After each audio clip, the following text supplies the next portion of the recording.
First, then there are plenty of people who just can't check their emails and aren't able to respond in the roughly 48-hour time frame. If you have, for example, Defense Department employees who are on duty tours in remote locations. That's also now in addition to the many workers who have been put on administrative leave and can't log into government devices or emails. And then beyond all that, the email also says not to include any confidential information. For many people who work in roles that deal with intelligence, defense, national security, and other similar issues, most, if not all, of their work is confidential or top secret. And even just revealing the non-confidential elements could still be a problem, with one active duty military officer, for example, telling the Washington Post, even if people It's so worthless. TikTok, you are such garbage. Why does anyone use you? Which is a national security violation. With them adding, the military cannot function without the DoD federal workforce. This is a national security issue to treat the workforce this way. So now, as a result, we've seen many agencies and divisions issuing their own directives to employees, explicitly telling them to not comply. And like I mentioned at the top of this, that includes Tulsi Gabbard, the director of the Office of National Intelligence. So writing a message reviewed by the New York Times where she ordered all intelligence community officers not to respond to the email, citing the inherently sensitive and classified nature of our work. With the Times then also reporting that similar instructions were given to employees of the Departments of Defense, State, Energy, Health and Human Services, and Homeland Security. And this is according to the New York Post. The directives not to respond to the email also extended to the Departments of Education and Commerce. Then also, in all the confusion and chaos, numerous federal employees across different agencies received contradictory messages. So, for example, on Saturday, the Washington Post reporting that the Justice Department told all managers that their employees should be instructed to submit responses by the deadline. Then, the next day, Kash Patel, now the director of the FBI, which is part of the DOJ,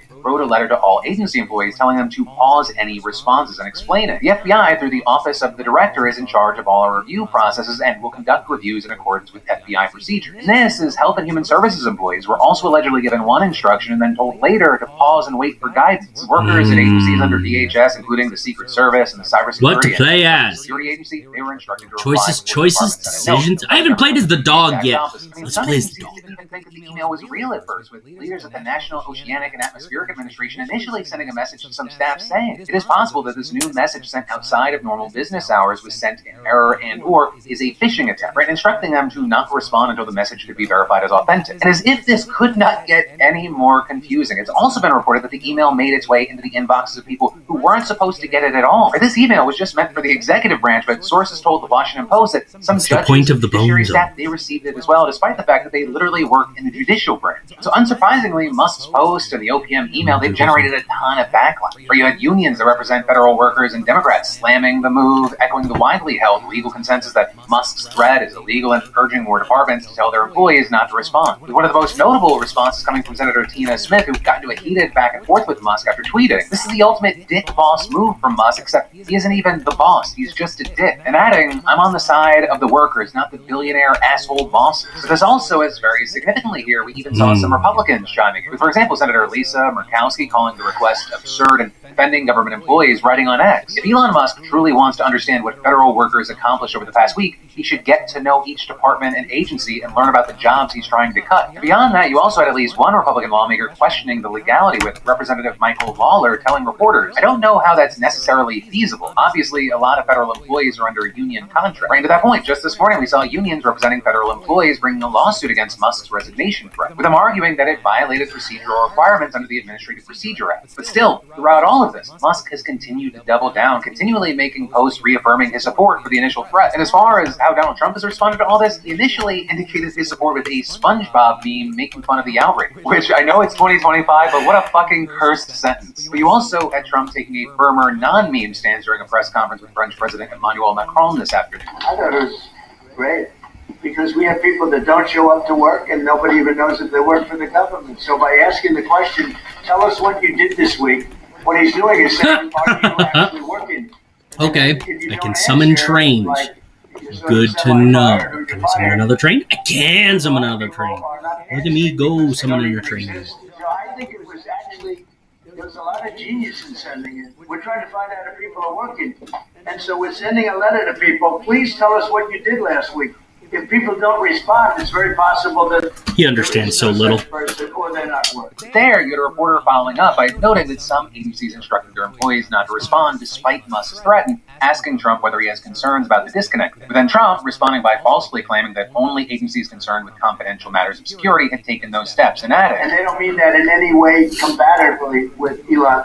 They're just saying there are some people that you don't want to really have them tell you what they're working on last week. But other than that, I think everyone thought it was a pretty ingenious idea. So yeah, that is ultimately where we are for now, but we're also going to have to wait to see how this plays out with the lawsuit. Also, whether actions will actually be taken against people who don't respond. And of course, like with all the news we cover, in the meantime, I'd love to know your thoughts in those comments down below. Then, next up, in huge legal and entertainment news, Blake Lively is now accusing The Hollywood Reporter of sexism in the midst of the ongoing legal battle between her, and it ends with his co-star and director, Justin Baldoni. And this stemming from a cover that the outlet recently published about the ongoing legal battle. No, no more snackage. By saying this is a very deep rabbit hole of a story. So I'm going to give you kind of the quickest of TLDRs on it, but understand it is a surface level kind of normie breakdown. Because in December, Blake filed a complaint accusing Justin of conducting a public smear campaign against her after she reported alleged inappropriate behavior and sexual harassment on the set of the film. That complaint ended up being the precursor to a lawsuit that she filed just about 2 weeks later, and Justin then countersued both Blake and her husband Ryan Reynolds for $400 million, accusing them of defamation and extortion and alleging that they tried to gain creative control over the film that he was directing. Justin then also suing the New York Times as the outlet broke the story about Blake's initial complaint. And there's just been an avalanche of updates on their claims since, tons of comments from both parties, and there are people in either camp, right? Team Blake or Team Justin. But then everything leading to The Hollywood Reporter just running a cover story about it with artwork depicting Blake coming at Justin from behind with a slingshot, aiming what appears to be a cell phone at. With that, then getting the outlet a ton of backlash from people who felt that the image trivialized Blake's accusations of sexual harassment, with some writing things like, weird-ass cover to make about a case that literally involves a man sexually harassing a woman in the workplace. The way this cover seems to imply Blake is attacking Justin, disgusting. As well as less than 10 years ago, the Hollywood trades were regularly exposing decades of sexual abuse in all areas of the industry, and now they print AI-generated covers mocking even very powerful, famous, and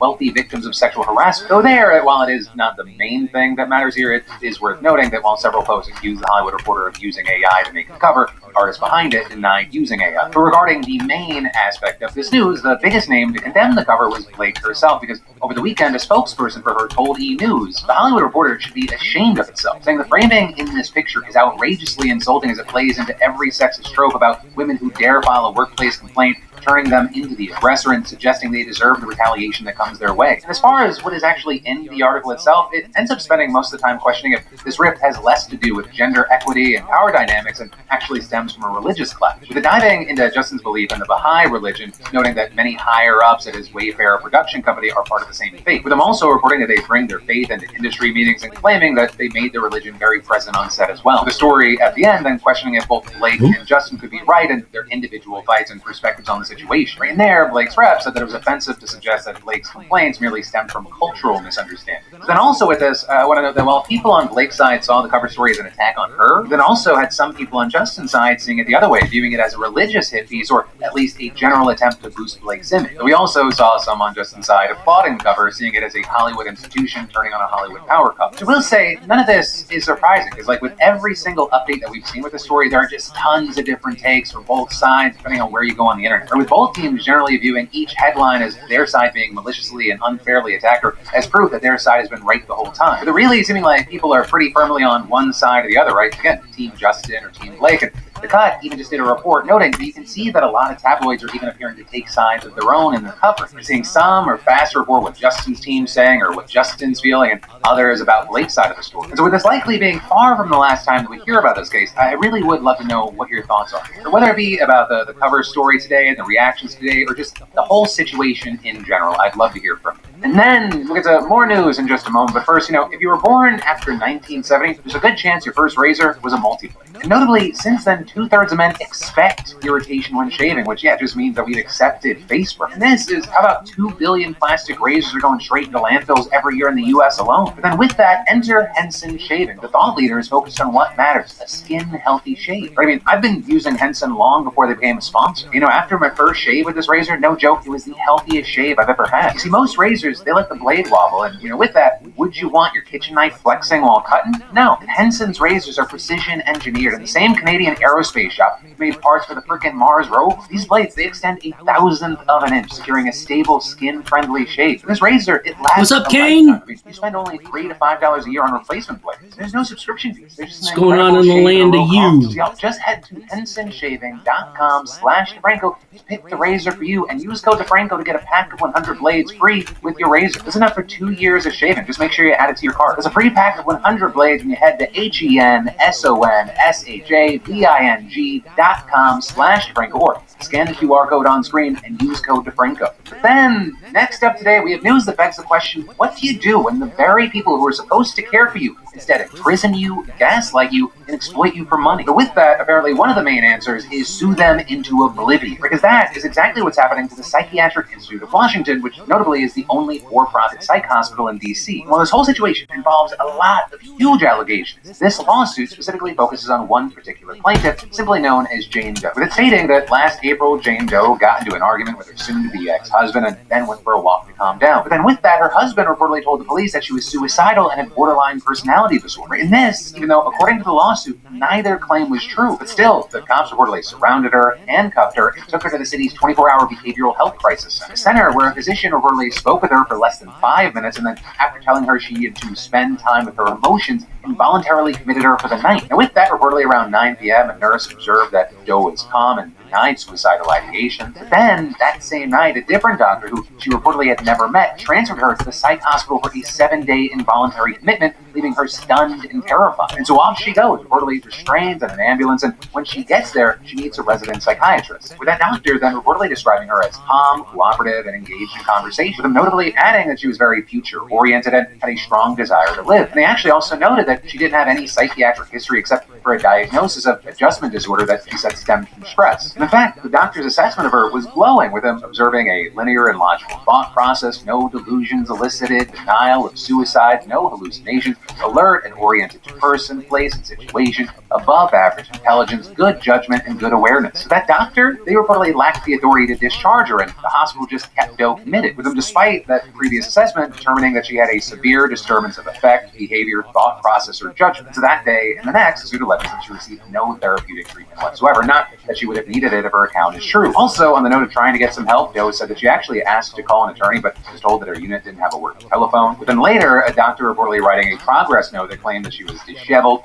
paranoid delusions, had impaired short-term memory, and showed poor judgment due to non-compliance with treatment, as well as poor insight based on unawareness of the extent of her illness. But then, just as kind of the cherry on top, saying that there was currently suicidal, homicidal ideation with intent, realistic plan, and/or available means. But then, on her 4th day there, the lawsuit says that Doe used her own ingenuity in effort to obtain access to a hospital worker's phone and make an unsanctioned call to a public defender, with the judge almost immediately ordering the hospital to end her commitment. Meanwhile, that same doctor who reported all those symptoms just a day earlier now reported that the suicidal ideation had completely disappeared, according to the suit, with the lawsuit also alleging that that doctor falsified the time on the report to make it look like it was written before the judge's order. But then, as a final goodbye, the hospital reportedly writing a discharge summary that Doe is offered therapy, daily treatment meetings, exercise, and healthy food, as well as outdoor access. Notably, the lawsuit disputes all of that, saying that she got 0 time outdoors, had broken sinks, was uncomfortably cold, and received a grand total of 30 minutes of therapy over 4 days. But this also, as she says, she's not the only one in that hospital being abused, and in fact, her lawyers claim it wasn't the only hospital with these kinds of practices, right? And that because they say that it was acquired by Universal Health Services, right, the largest operator of private for-profit hospitals in the country in 2014. With more than 400 facilities in the United States and UK, the company allegedly lures in patients and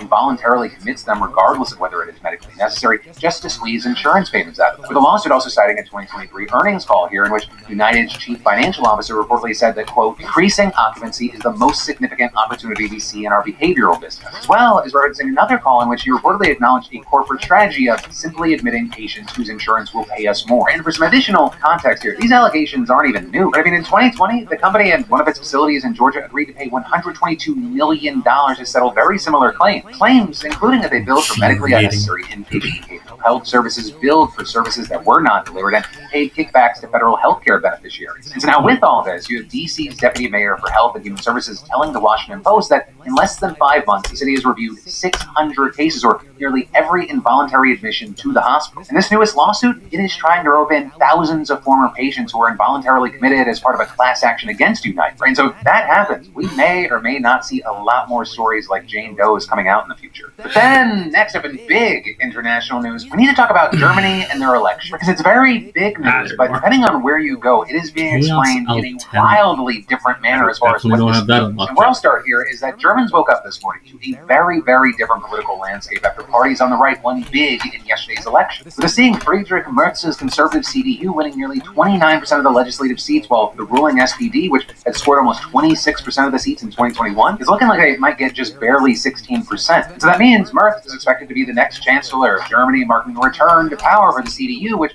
had long ruled under Angela Merkel. But also, possibly the biggest winner from the election were the far-right AfD. In the 2021 elections, they got just under 13%, and they even lost throughout the eastern part of the country, where they're the most popular to the left-wing SPD. But this time, they scored an outstanding 20.8%, making them the second biggest party in the legislature, and it is the single biggest win for a far-right German party since the Nazis. So their rise, it doesn't come as a complete shock, as they've had success in local state elections recently. Or like last September, when they became the first far-right party to win control of a German state since the war. So with all that, if you're an outsider looking in, you might go, oh, okay, two parties on the right winning big, it seems like an easy coalition. Not really, you're exactly right. The CDU is far more centrist than the AfD, and CDU leaders promised that they would not form a coalition with the AfD, with Merz instead saying, we have received a clear governing mandate. We accept looking at the Bundestag seat distribution. We are in a position to form a black-red coalition, and that is precisely what we intend to do. Right in the black-red reference there, those are the colors the CDU and SPD use, which is a centrist coalition that ruled for a long time under Merkel. For the people looking at this going, well, isn't the right the right? It doesn't really touch on why the CDU is so anti-AfD. But to see that, you need to understand just how fundamentally they differ on key issues like immigration. For the AfD, they're well known for being extremely anti-immigrant, and in particular, anti-Muslim. The CDU, they actually have a much more optimistic view of immigration and diversity within Germany. So there, nothing's really locked in stone, right? Even the CDU has started to get more hardline on immigration to the point that it broke a promise to never work with the AfD to work on an anti-asylum bill. Also, another massive difference are their views on the economy. Right? If it was the AfD's choice, there'd be no government regulation and little taxes, whereas the CDU has a more traditional right-wing view of the economy that sees some regulation. Then it's also important to note that the CDU is more pro-EU, where the AfD wants to leave. And then on social issues, it's kind of much the same. The CDU doesn't want to change pro-LGBTQ legislation, while the AfD wants traditional gender roles and restrictions on LGBTQ plus rights. And in hearing all this, if it sounds like the AfD sounds a lot like the turn the Republican Party has made under President Donald Trump, it's because they're big fans. With one AfD leader even saying that Trump and Vance and Musk and others in the Trump team stand for a fight against wokeism and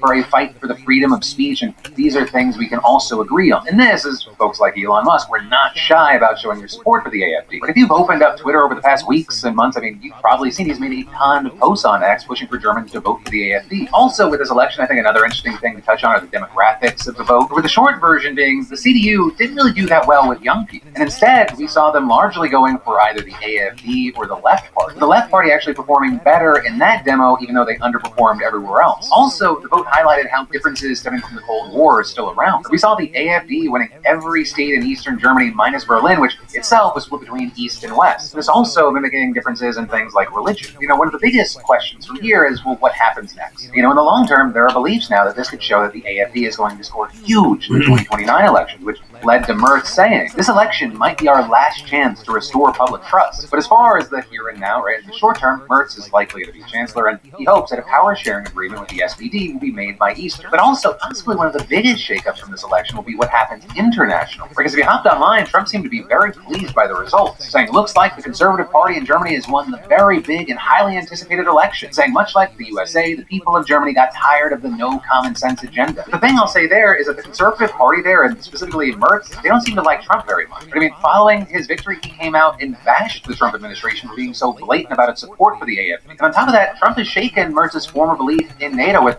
the likely chancellor pushing for independent European defense capabilities. And that feeling that there needs to be a stronger EU was probably reinforced this weekend after Trump and Musk spent it bashing Ukraine, claimed that it started the war and that Zelensky was a dictator, something that Germany disagrees with, so much so that they're looking to increase their support for Ukraine, which requires more weapon manufacturing capabilities. And so all of this has led some to claim that between Germany's push for a strong EU and Trump's anti-NATO rhetoric, we might be seeing the end of the post-war world. But then, finally today, let's talk about your comments on the last show in some commentary. Right in there, y'all kind of focused on two different things, Luigi Mangione and Donald Trump, and kind of in connection to that, Bernie Sanders. But some of y'all just saying things like, a huge thank you for providing accurate, unbiased Luigi Mangione coverage, saying thank you for discussing the charges as things he's accused of instead of talking about him as if he's already been found guilty. Thank you for providing context and updates without any of the reactionary BS and condescending scolding that so many media outlets do. It's unfortunately extremely rare to see coverage of this case that respects his right to the presumption of innocence in a fair trial. Right, with that, let me say something. It's kind of two things, but it's all kind of the one thing. I cannot control how people perceive the words that I put out there or the things that I put out there. Right, and that stands for everyone, regardless of anyone's intent. You can't fully control how people receive your work. So with that, I'll say, too, the words that I use on this show are very much meant to, yes, explain the reality of the situation, but also talking about it in the terms of what is legally correct. Right? So in certain circumstances, I may have a personal opinion that someone is just outright lying about something. But that's why I might opt to say they said something that was untrue. Well, no one is going to bat 1,000. I try to not be super loose with my language. So then, to bring it back to Luigi Mangione is technically accused of a crime. And at this specific moment, that's the case, and that's how I'm going to talk about it. So separate from that, a big part of the conversation around Luigi was, how are they going to find someone that isn't aware of this situation? So with jury selection, I think it's going to be more focused on, do you think it could be